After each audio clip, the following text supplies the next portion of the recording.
Welcome back to Native Speaker. In this lesson we're going to look at the conditionals and how to use them. The standard form of the conditionals includes an if clause and a main clause. In the zero conditional we look at using the word if plus the present tense separated by a comma and then the present tense, usually the present simple. So, if I'm thirsty, I drink water. There's a sentence in the zero conditional. The first conditional, we have if plus the present tense, usually the present simple. This means it could be the present continuous, and then the future simple usually with will. Now, it could be might here, but generally speaking we use will. So, if I'm thirsty, I will drink water. In the second conditional, we use the past tense, usually the past simple, and then would, could, or might plus the infinitive verb. So, if I were thirsty, I would drink water. A lot of students say to me, hang on a second, shouldn't it be if I was thirsty? Well, it can be, but in the vast majority of cases, we tend to use were as the most popular version here. Why? It's kind of a subjunctive. And another question that's asked by a lot of students is it were with everybody? Like if I were, if you were, if he were, if she were, if they were, if it were, if Donald Trump were, is it always were? In this case, yes. Is it wrong to use was? No. But the subjunctive is so popular, my advice is just stick to this, if I were. Now, it's when you use if. So it's not you don't go around saying I were in general sentences. If you're giving advice, we often say if I were thirsty. Or if we're looking at a hypothetical situation, if I were thirsty, I would drink water. Okay, so would plus the infinitive drink. Then in the third conditional we have if plus the past perfect. So if I had been thirsty, so you use had plus the past participle, be, was, were, been, see, saw, seen, go, went, gone, do, did, done. If I had been thirsty, I would have drink, drank, drunk water. Again, would plus have plus the past participle. So as you can see here, these are the formulas for building these sentences. Now if you want, you can replay this again and have a look at it so that you can get your head around it. It's not particularly difficult. The zero conditional here and the first conditional have the same beginning, and the only way that the first conditional differs is if we use will. So it's important you get that right. A common mistake is that students sometimes say, if I will be thirsty, I will drink water. That's a very bad mistake. Don't do that. Okay? So will has to stay in the main clause. Will cannot go over into the if clause. Okay?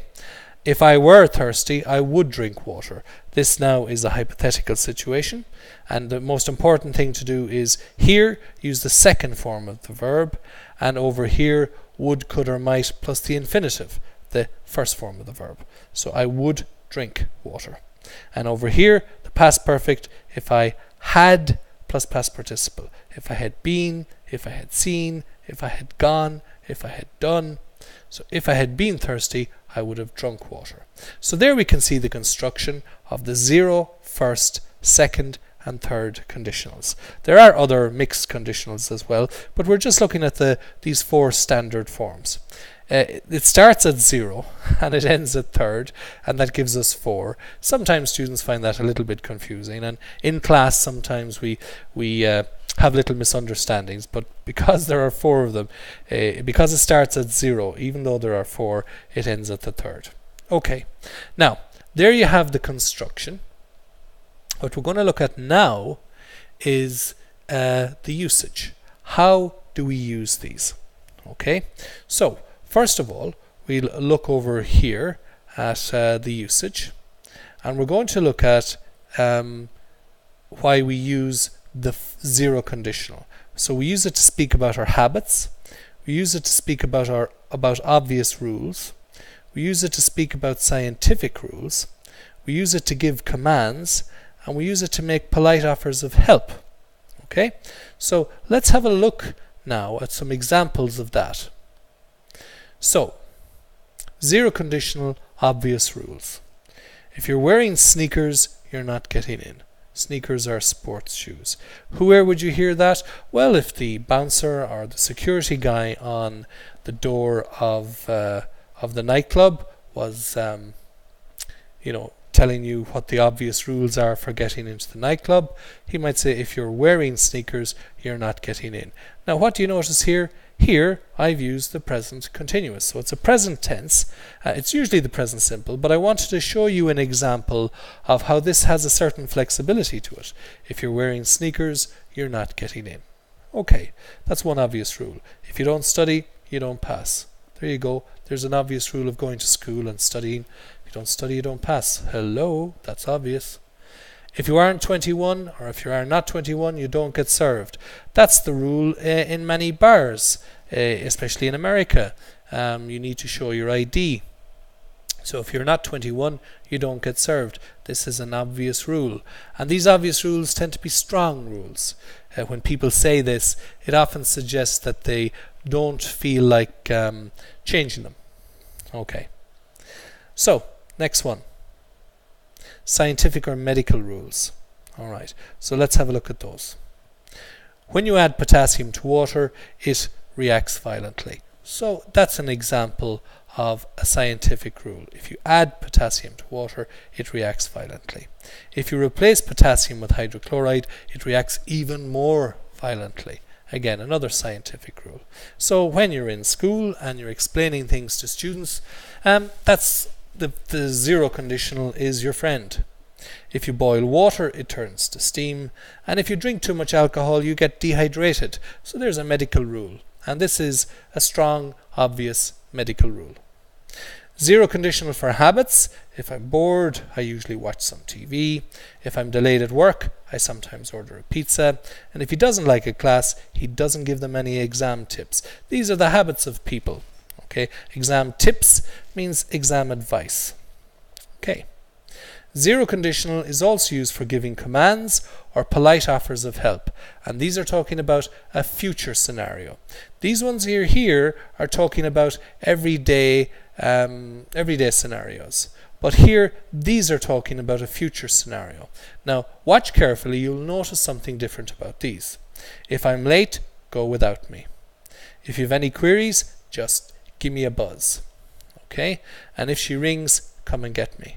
Now you'll notice in these commands and polite offers of help, you'll see there's no subject. See up here, if I'm bored, I usually watch TV. If he doesn't like a class, he doesn't help them. If you boil water, it turns to steam. But down here, if you're giving a command or a polite offer of help, there's no subject. It's usually going directly to the verb.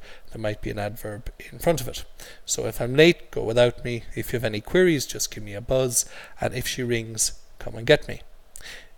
If you feel dehydrated, drink some water. So there's an order, a command. Okay? Alright, so those are ways of using the zero conditional. Alright? And those are the reasons for usage. In the first conditional, you'll notice now that we have other uses for that. So you use it to haggle and bargain, to threaten, to warn, and to speak about probable future scenarios. Probable future scenarios. Let's have a look at some of these now. So in these situations, we use it to haggle and bargain. Haggle is a verb, haggle, haggled, haggled, haggling, which means to negotiate. So we do it in business a lot.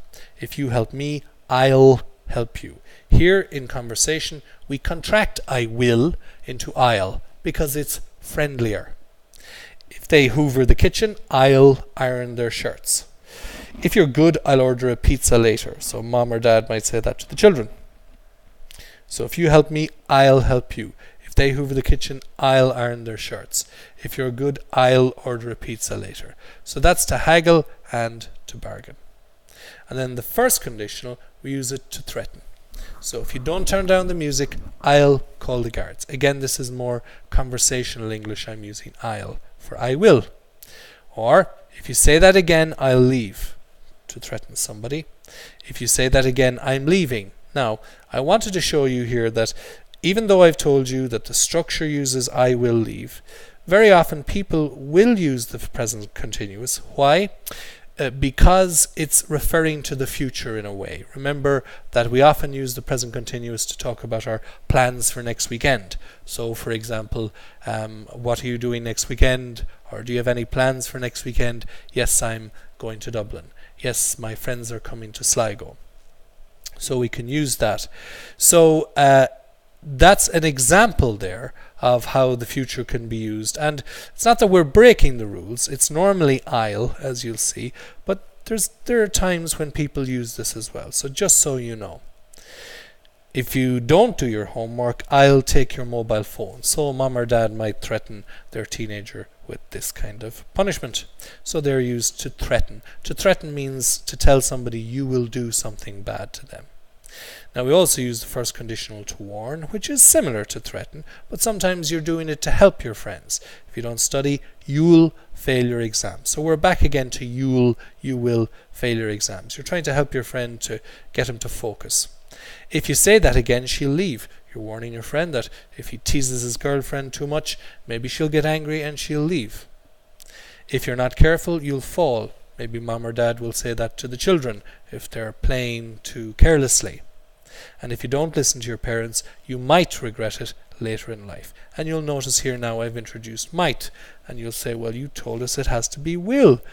Well, if you don't feel it's definite, that it's not a very definite thing, and you want to hedge this. Remember we said hedging is this thing where you make something less certain.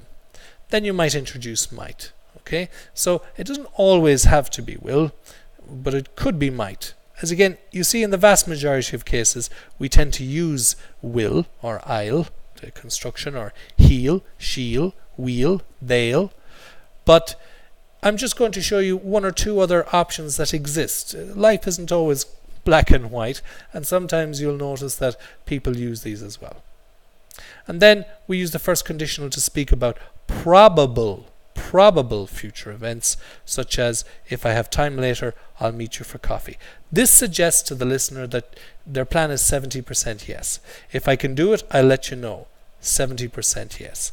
If she needs help, I'll give her a hand. That's 70% yes, that you're available and that this is probable. Okay?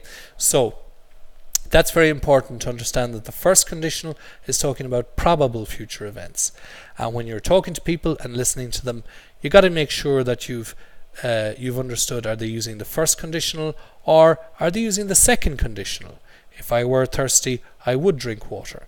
Now in this case, if we look at them, this is used to speak about improbable future hypothetical scenarios. Hypothetical is like, let's imagine this scenario. It's also used to give a diplomatic negative, which is kind of similar, or to give advice. So let's have a look now at some of those examples. So the second conditional is used to speak about improbable future or hypothetical scenarios. So it's improbable. We don't think it's going to happen. So if I won the lottery, I'd share it with all my online students. I've got to tell you that's 70% no. It's easy for me to say that because I think it's hypothetical. If I win the lottery tomorrow morning, you may notice that I'll have a different story to tell. If I had time, I'd meet you for coffee. I would meet you for coffee. This suggests that it's 70% no, that it's unlikely, that it's improbable. If I were free, I'd give you a hand. I'm not free. I'm not going to give you a hand. It's 70% no. Now, of course, it's 30% yes, but it's 70% no. Second conditional is often used to give a diplomatic negative, which is similar to here. If we had sufficient funding, we would be more than happy to support your project. Politicians love this kind of language because it allows them to say something negative, but in a diplomatic way. Now, you've got to be careful that you understand that if they use a second conditional and they're talking about funding for you, don't go, yay, because you're not getting the funding. Okay? This is also 70% no. It's not 100% no, of course, but they're preparing you for the bad news. If I were free, I would gladly meet you to discuss this. I'm not free, I won't meet you. Okay, so try and understand that. It's a diplomatic negative, and students often misunderstand this when people speak to them.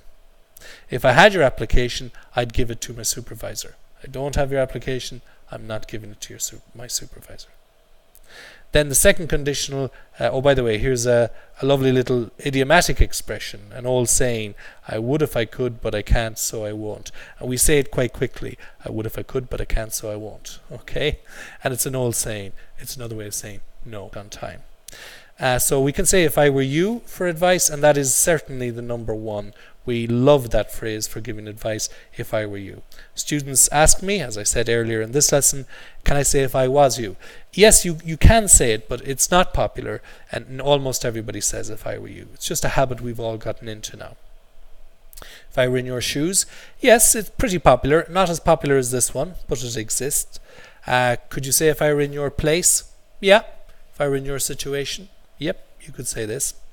And you say, if I were in your shoes, I would hand in this project on time. So if you're in college or school and you have to give in assignments, homework, projects, thesis, you have to hand them in. Okay? Now, if I were in your situation, so if I were you, if I were in your shoes, if I were in your situation, I would hand this project in on time.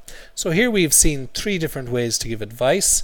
That definitely is this one here is definitely the most popular. And I've worked with this phrasal verb hand in. And I just wanted to point out that you can hand in this project on time, or I would hand this project in on time. If I were in your shoes, I would hand it in on time. So there are a number of different ways to say this. You can hand in this project or hand this project in. And then if it's a pronoun, if you replace this project with it, you can have it in the middle. But watch this. You cannot say, if I were in your shoes, I would hand in it on time. Now, I know this point isn't really to do with conditionals, but it came up with some of our other students, and I thought I'd just throw it in there and mention it to you. Okay, so now it's not a golden rule that all phrasal verbs are used with have the pronoun in the middle, but you'll often see it's a trend. Okay, and it's something to pay attention to. But it came up with one of our groups, and I said I'd pass it on to you. So then we have the third conditional. If I had been thirsty, I would have drunk water. Now, let's have a quick look at why we use this. So we use it to speak about past events. That's very important. The third conditional is only used about alternate realities, okay, stuff that didn't happen. So we often use the third conditional to speak about past events with regret or revision and viewing a hypothetical alternative reality. So we're imagining something that could have happened, would have happened, might have happened, and what the results would have been. So for example, we'd say, if I had known it was your birthday, had plus past participle. If I had known you known it was your birthday, I would have by bought, you were present. So again, the past participle.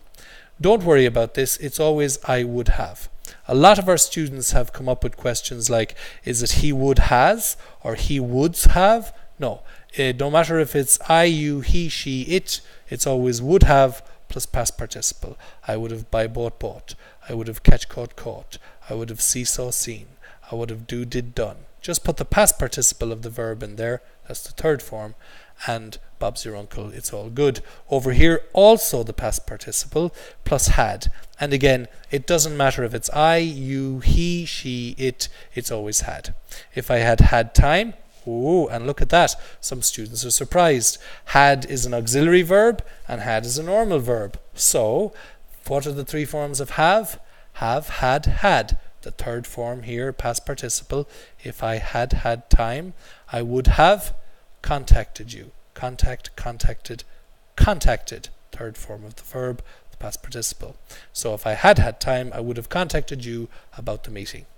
And if he hadn't scored in the last minute, they would have lost the match. So I would have, they would have, okay?